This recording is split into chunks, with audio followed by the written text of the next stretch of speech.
बांग्लादेश में हिंसक प्रदर्शन और सियासी उथल-पुथल पर पूरी दुनिया की निगाहें हैं। भारत भी इससे अछूता नहीं है। लगातार पड़ोसी राष्ट्र में मचे घमासान पर बारीकी से नजर रखी जा रही है। इस बीच बांग्लादेश की पूर्व प्रधानमंत्री शेख हसीना ने अमेरिका पर बड़ा आरोप लगाया है। वे अभी भारत में रह रही हैं। शेख हसीना का कहना है कि सेंट मार्टिन द्वीप न सौंपने के कारण अमेरिका ने उन्हें सत्ता से बेदखल कराया है। शेख हसीना का कहना है कि सेंट मार्टिन द्वीप मिल जाने के बाद बंगाल की खाड़ी पर अमेरिका का प्रभाव बढ़ जाता। शेख हसीना ने अपने मैसेज में बांग्लादेशी नागरिकों को कट्टरपंथियों के बहकावे में न आने की चेतावनी दी है। अपने करीबी सहयोगियों के माध्यम से भेजे गए और ईटी को उपलब्ध कराए गए मैसेज में शेख हसीना ने कहा है कि मैंने इस्तीफा दे दिया ताकि मुझे शवों का जुलूस न देखना पड़े।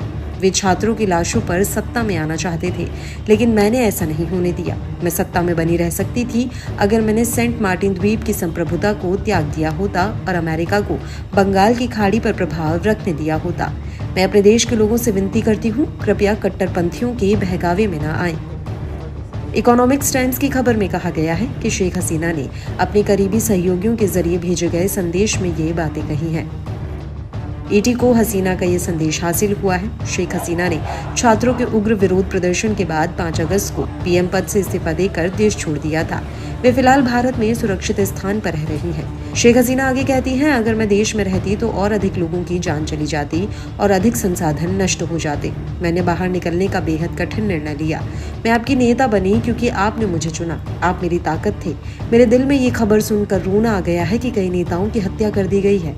कार्यकर्ताओं को परेशान किया जा रहा है और उनके घरों में तोड़फोड़ और आगजनी की गई है। सर्वशक्तिमान अल्लाह की कृपा से मैं जल्द ही वापस आऊंगी। आवामी लीग ने बार बार आवाज उठाई है। मैं बांग्लादेश के भविष्य के लिए हमेशा प्रार्थना करूंगी। वह राष्ट्र जिसके लिए मेरे महान पिता ने संघर्ष किया, वह देश जिसके लिए मेरे पिता और परिवार ने अपनी जान दे दी। विल्सन सेंटर में दक्षिण एशिया संस्थान के निदेशक माइकल कुगिलमैन ने शेख हसीना के बेटे सजीब वाजिद जॉय के आरोपों को खारिज कर दिया, जिन्होंने विरोध प्रदर्शन के पीछे विदेशी हस्तक्षेप का दावा किया था। उन्होंने कहा कि बांग्लादेश में अशांति के लिए अंदरूनी कारक ही जिम्मेदार हैं। हसीना सरकार की प्रदर्शनकारियों पर कठोर कार्रवाई ने आंदोलन को बढ़ा दिया।